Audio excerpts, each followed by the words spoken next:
국가 안보라든가 사회 질서를 해치지 않는 범위 내에서 허용돼야 되지. 그것이 국가 안보나 치안 유지라는 그 가치를 넘어설 수 없다. 그러니까 국가보안법을 폐지하면 안 된다. 라는 생각. 딱 여기에 딱 맞습니다. 국가 안보라는 목표를 위해서는 표현의 자유라는 심리적 자유는 제약될 수 있고 제약되어 되는 것이 마땅하다. 이렇게 보는 것이죠.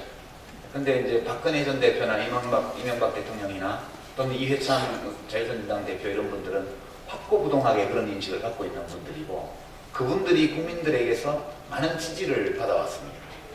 오늘날에도 이런 생각을 지지하는 국민들이 제가 보기에는 각종 여론조사 지표를 보면 유권자 3사람 가운데 1사람은 이런 국가관을 지지하고 있습니다. 이것이 집권 한나라당의 이념적 기반이다.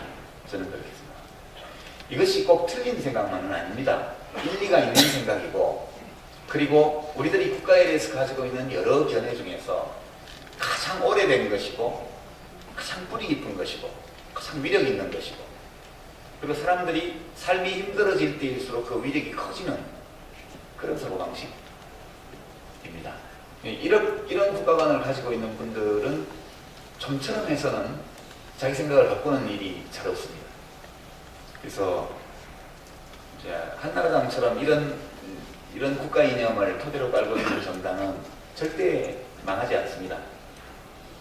왜냐하면 국민 셋 가운데 1사람이 확실하게 이런 견해를 지지해주고 있기 때문에 이것이 한나라당의 이념적인 힘이다. 저는 그렇게 보고 있습니다. 근데 이제 소위 보수 진영이 다 이런 이론만 갖고 있는 것은 아니고요. 또 다른 보수적인 국가 이론도 있습니다. 이제 이것을 저는 앞에 것을 국가주의적 국가관이라는 두 번째 것을 자유주의 국가관 또는 자유주의 국가 이론이라고 얘기하는데요. 이 자유주의 국가 이론은 이제 아담 스미스 같은 사람이 이론적인 어떤 뒷받침을 제공을 했고, 많은 경제학자들이 이런 국가관의 이론적 뒷받침을 했습니다. 이 국가관에 따르면 국가는 최소한으로 다스려야 된다는 겁니다. 그러니까 국가는 국가 안전보장과 치안 유지라고 하는 요 원래의 사명 그리고 도로, 항만 이런 소위 이른바 공공재라고 일컬어지는 그러니까 시장에 맡겨두면 아무도 공급자가 나오지 않지만 국민들이 살아가는 데는 꼭 필요한 어떤 서비스, 시설 이런 것들을 만들어서 제공하는 것 그것만 하고 나머지는 모두 개인의 선택과 시장에 맡기는 것이 정의다. 그렇게 생각하는 국가 이론입니다. 이것이 이른바 자유주의 국가 이론 또는 최소 국가론이라고 하는 겁니다. 우리가 지난 10수년간 많이 들어왔던 작은 정부론 이런 것이 바로 이런 자유주의적 국가 이론의 토대를 두고 있는 생각입니다. 국가는 악이고 시장은 선이다. 작은 정부일수록 좋은 정부다. 국가는 할 수만 있다면 시민사회 속에서 퇴각해야 된다. 국가가 적극적으로 나서서 국가를 운영하는 사람들이 주관적으로 생각하는 어떤 선, 사회적 선, 미덕 이런 것들을 실현하려고 해서는 안 된다. 그런 것들은 다 주관적인 영역에 속하기 때문에 가능하면 모든 것을 시장의 자율적인 기능에 맡기고 국가는 국가안보, 치안유지, 그리고 공공재 공급이라는 이 세 영역 속에서만 자기를 한정지어야 되고 그리고 이 3가지 영역에서 자기가 일을 하는 경우에도 국가를 운영하는 사람이 자기 마음대로 하면 안 되고 헌법과 법률이 정부에게 허용해준 권한 범위 안에서 헌법과 법률이 정한 절차에 따라서 권력 행사를 하라. 이게 최소 국가론 또는 자유주의 국가 이론입니다. 이것이 한때는 매우 진보적인 이론이었지만 지금은 이것이 이제 보수 이론입니다. 왜냐하면 이제 비정규직 문제를 예를 들면 이렇습니다.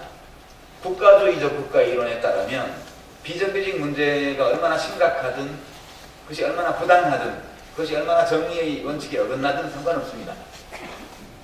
그 비정규직으로 일하고 있는 사람들이 자기 주장을 할 수는 있으나 어떤 폭력도 행사해서는 안 된다.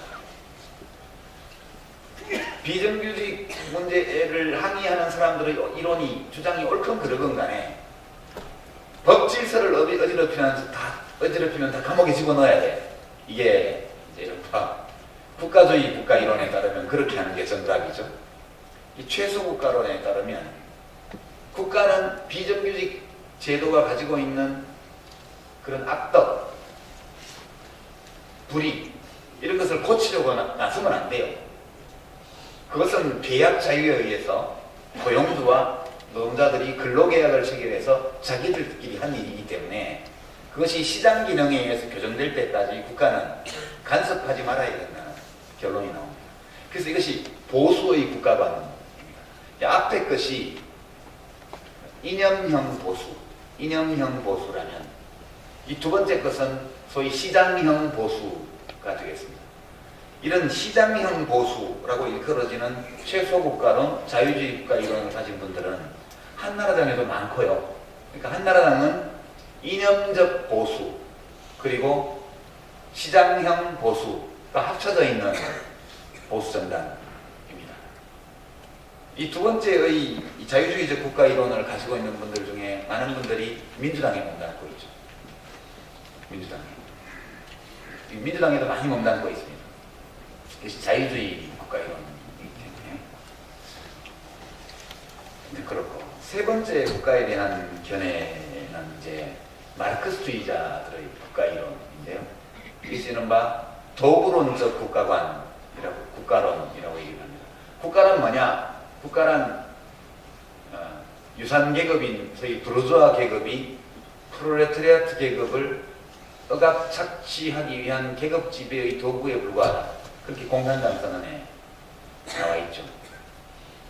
아주 옛날 옛적부터 국가가 생겼을 때부터 현대 국가에 이르기까지 국가라는 것은 언제나 소수의 지배계급이 대다수의 피지배계급을 억압하고 착취하기 위해서 사용하던 착취의 도구다, 그렇게 보는 겁니다.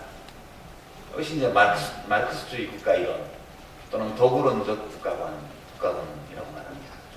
대개 이제 이렇게 생각하는 사람은 전통적인 전문용어로 좌익빨갱이 그렇게 일컬어졌죠.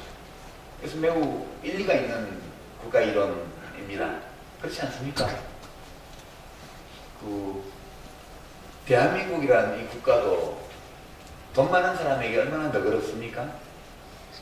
돈 많은 사람이 저지르는 범죄는 범죄가 아닌 것으로 여겨지기도 합니다.